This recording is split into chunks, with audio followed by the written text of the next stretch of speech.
There are far worse things, great men, than death.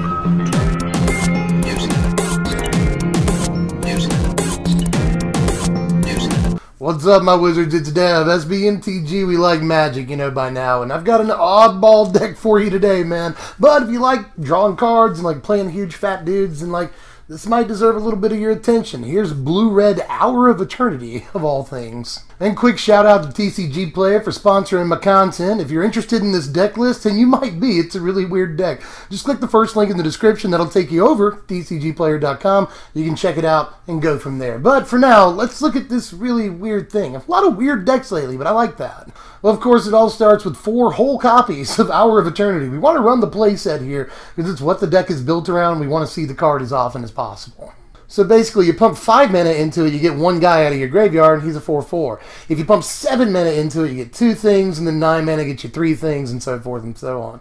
We'll almost never put 9 mana or more into this card. We're mostly looking to hit for 5 or 7, X equals 1 or X equals 2. Now, there's a couple of ways to use this. You can either use this to cheat something big out earlier than you're supposed to, that happens, or you can just use it as value. You know, there's going to be times in the game a little bit later on where you can cast this for 5 or you can cast it for 7, and you're not necessarily cheating anything out, but you're just getting value out of it. Your guys have died, now you're getting them back. Now, casting this for 7 does afford us some pretty cool combo opportunities. You know, putting 2 creatures onto the battlefield at the same time is always going to be abusable, but I do want to stress here that you don't always want to be looking to cast this for 7 mana. You can feel completely comfortable casting this for 5 as long as you get value out of it, and sometimes you don't want to wait until you get to 7 mana to pull the trigger on this because it might be too late. You're going to have to really judge, depending on what you're playing against and what situation you're in at any given time, whether or not it's okay to wait to pull the trigger until you get to 7 mana. A lot of times, 5 mana is the right play.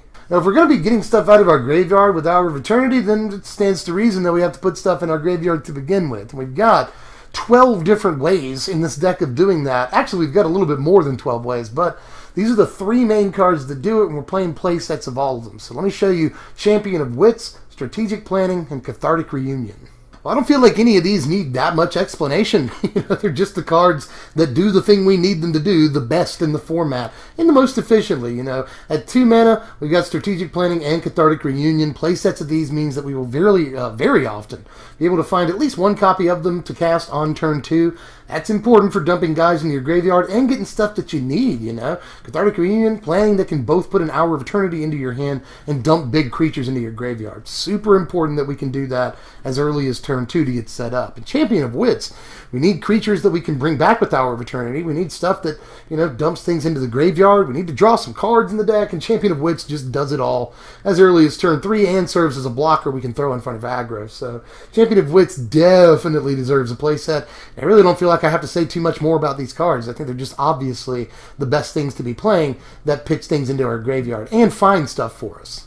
That was quick, so let's talk about the rest of the creature base, most of which we're going to be wanting to reanimate here. So let's start with what I think is probably the best thing to reanimate, or at least my favorite thing that I've been playing with, and that's 2 copies of the Locust God. Finally got a chance to play with this card. It's super dope. This card is boss. Now, some of the best plays in the deck revolve around the Locust God. Like, if we've got 7 mana for an Hour of Eternity, then we can always get a Locust God out of our graveyard and a Champion of Wits. Tokens for both of those, and at that point, we have put 12 power onto the battlefield and we've drawn 4 cards. We had to discard 2, but who's counting, Just one of the craziest plays imaginable in this deck. And we've got other stuff that combos well with the Locust God out of the graveyard, too. So, just crazy, or conversely, you can cast an Hour of Eternity as early as turn 4 and get a Locust God back and go ahead and start getting tokens for your draws. These haste flying tokens are no joke, you guys. Like, we've got a bunch of cards in the deck that draw cards. So anytime after we get a Locust God out, things like Champion of Wits and a few of our other cards like Cathartic Reunion just become ridiculous. But more big dudes that we want to pseudo-reanimate, if you want to call it that. We're going to play 3 copies of Chaos Maw in the deck, which is one of our biggest plans against aggro decks. But a quick aside on that topic, if I may. Now, right now, there's a ton of aggro in the format, but this deck is rotation-proof, and I would assume that you're going to play the majority of your time with this deck in the next standard format. And honestly, aggro is usually very good at the beginning of formats, but that being said, we lose so many important 1-drops. You know, white loses multiple 1-drops, red loses multiple 1-drops, black loses Crypt Breaker, green loses Kessig Prowler for what it's worth.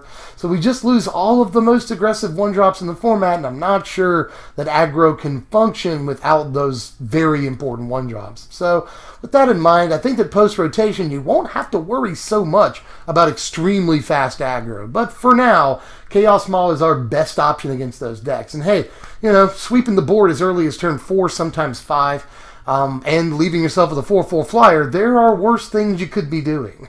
I should also mention that this is our highest casting cost thing in the deck, you know. If we're going to be playing Hour of Eternity, it's important that we actually cheat creatures into play, you know.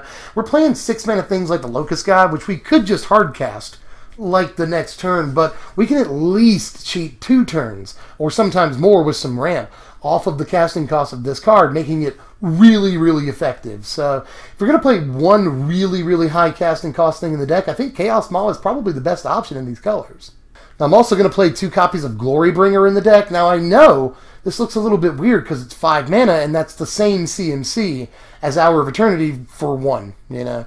But this is where it becomes a question of whether or not you want to dump the Glorybringer early to a discard outlet, you know, and then just get it back on turn 5 or maybe turn 7 along with something else.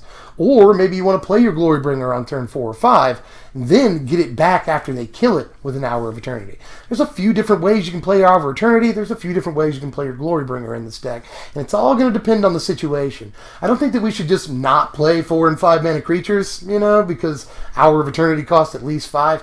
I think that we need to evaluate what we have and still work on a curve in this deck too. So I think Glorybringer is just one of the best creatures that's available to play in the format, so I'm definitely gonna play it, and we need more plans against aggro and mid-range, and this is definitely one of those. I want to play Glorybringer. How about that? I'm going to play 2 copies of the worst Gear Hulk here, Combustible, or at least he's known as the worst Gear Hulk. But in this deck, he's crazy. Promise you. You know, he either draws us 3 cards, which we always want. What deck doesn't want that? And if we have the Locust God, that's especially good. Another good way to Hour of Eternity for 7 is to put a Locust God and a Combustible into play at the same time. Gives our opponent a really hard decision, like super hard, because again, we're putting essentially 11 power on the battlefield and drawing 3 with no drawback. Or they can take the hit off of Combustible Gear Hulk. And once they know what we're trying to do, they're going to know that we have a bunch of like 5, 6, and 7 mana cards in our deck, and they're probably going to think twice about just taking the damage off of Combustible's ETB. That said, if they don't know that we're running a bunch of like really high mana cost cards yet, then they can just like say, oh sure, I'll take the damage, and then they get hit for 10. Whoops. You know? Like Combustible is just always good, and this is another thing that you can hardcast relatively consequence-free and have something that's like way bigger than all the removal in the format, Hour of Devastation included, when you hardcast it at least.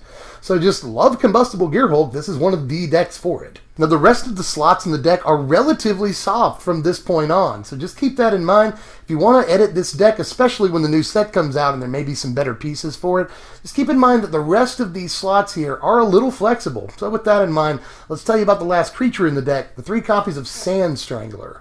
Now this may look like a weird inclusion, and I actually considered Heartpiercer Manicore over this. I just wanted a 4-drop creature, or 4-drop really anything, you know, and I considered a few different things, like Vizier of Many Faces was on my list for a while. There were a few different slots this card could have been, is all I'm saying, but we do have 10 deserts in this deck, perfect for Sand Strangler. I actually wouldn't mind an 11th or 12th desert, but for the most part, by the time we get to Strangler, we will have a desert in play, so at least there's that. Or possibly even, you know, one in the graveyard, so there's that. But Sand Strangler is decent against the aggro decks in the format right now. He's going to kill a guy and usually block and sometimes trade with or even survive against most of their dudes. It's just a really efficient creature that we can sort of use to cover a ground between, you know, turn 1 and 5. You know, on turn 4, we're going to want to not die, and Sand Strangler really contributes to that strategy of not dying before we get to do what we want to do. Moving along, though, we're going to play 3 copies of Cultivators Caravan in the deck, and this is one of the weirder looking slots, but it shores up a lot of points for us, you know. This can get us an Hour of Eternity or any of our big guys a turn early. That's really important, and it fixes our mana. You know, we're only 2 colors here, but a lot of our cards cost double red, and Hour of Eternity costs triple blue, so we really need a way to fix mana. This helps with that as well. Not only that, but like every single one of our creatures can crew it, or like a couple of Locust God tokens can crew it. You know, just a lot of good reasons for the card to be in the deck. It can swing in for a bunch, it fixes our mana, and it ramps us to these big things we're trying to cast. Just ties up a lot of loose ends. I'll play the 3 copies, and I kind of wouldn't mind playing 4. But I'm not playing 4 copies of it because I want to play more than just a couple of copies of Magma Spray in the deck. I think it's important that we cover the early game in this format right now. Again, post-rotation, this might be an extremely flexible slot, but in the format we're looking at for the next 6 weeks or so at F&M, I think this card is too important not to play in the main deck. So we're going to cover the early game and play a few copies of Spray. Now we're going to play 26 lands in this deck. It sounds like a lot, but we're playing 6 and 7 drops. We want to play a 7, mana copy of Hour of Eternity. Sometimes we need our lands, so I want to hit every single drop at least up to 5, sometimes up to 6, so we can get our Locust God, hardcast, and Combustible, whatever. So we got to play a bunch of lands in this deck. 26 is about right as far as I'm concerned. We got 10 deserts, like I said earlier. Those deserts are not only good for reach. Things like Reanimate Ruins can really help us close the game sometimes if we need to. Or, not as effective as it is in mono red aggro, but still surprisingly effective occasionally. And we need these cycling deserts so that we can, protect against flood. 26 lands is what I think we need, but we can flood out on that occasionally, and these help protect against that. Also note, before I move on here, that we've got like 22 blue sources if you count Cultivators Caravan in this deck. We need all of the blue sources because we're trying to get an Hour of Eternity on turn 5, and sometimes you'd be surprised how much you have to tune a mana base to get to guaranteed 3 blue on turn 5. Playing over 20 plus blue sources is the only way we're going to do it reliably. And here's our board right here, and a lot of this is theoretical. I'm wondering what the format's going to be like after rotation, all that, and a lot of this is sort of generalized for post-rotation. We've got the shoring up the playset of Magma Spray. We've got 3 copies of Abrade. Sorry about the price of those right now. They're like almost $3 a piece. My bad, but they got to be in the deck, somewhere at least in the 75. So we're going to play Abrade. That's always going to be a good card. Essence Scatter against hardline aggro. Negate against control decks. Blazing Volley again against really fast aggro. That's going to be an especially flexible slot in the board after rotation 2, but for now I think it's important.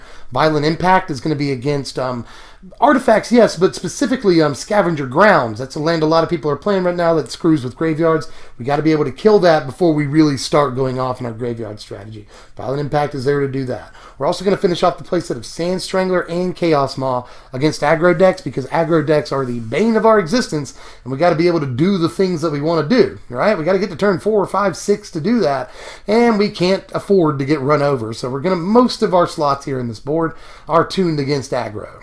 And here are your power rankings right here. Final score of 63, not half bad for a relatively budget deck. The deck is anywhere between $75 and $80 or so on TCG Player right now. That's actually not a terrible price for a standard deck that performs relatively well as long as it's not up against the fastest aggro decks in the format. Good consistency, lots of long game, very grindy, hella resilient. So check out this deck. It's going to last you for over a year, well over a year. So $75, not too much to ask for that. And it's got a lot of broad options, Magma Spray, Abrade out of the board. These are always going to be decent options. All your board counter spells are always going to be decent options too. You can board into a sort of mid-rangey control build with more removal and more counter spells if you want to, that just plays big dudes in the top end and covers the bottom end. So we've got a little bit of versatility here too. Just like the way the deck plays, like it more than any of the other, Hour of Eternity builds that I've tried. And I'll say it one more time, I kind of like Hour of Eternity a little bit more than Godfarer's Gift in this format right now, because I don't think it's as vulnerable. And I'm aware, by the way, completely and totally aware that the deck looks silly. I get that. You can tell me in the comments how you felt about it. But again, I am 100% aware the deck looks silly. But the first time that you get like a turn 6 Hour of Eternity, getting Locust God and Chaos Maw back, and suddenly you wipe most of the board on your opponent's side, you got 2 4/4 flyers, and one of them gets you tokens every turn. That's just a really hard situation for your opponent to claw their way out of.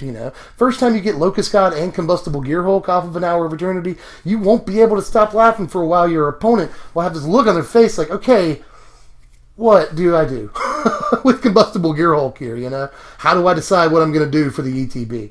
So, like, there's a lot of really good interactions in this deck. I want you to try it out because it's not super expensive and it'll last you forever. So, let me know how you felt about, well, not forever, but a good long while as far as standard goes. So, try the thing out. Let me know how you felt. And if you do want to see the list, again, just click the link in the description. Take you to TCG Player, and that actually helps me out, even when you just click the link. All you got to do is click the link, and it actually helps me out tremendously. So do that, please. I implore you. And like the video if you enjoyed the video. You can also follow me on Twitter at SBMTGDev, or you can support us on Patreon if you're super cool at patreon.com/SBMTG. But in any case, make sure you let me know how you felt about this weird thing down there in the comments, and I'll see you cats later. I'm Dev from that place. Thanks for watching, my wizards.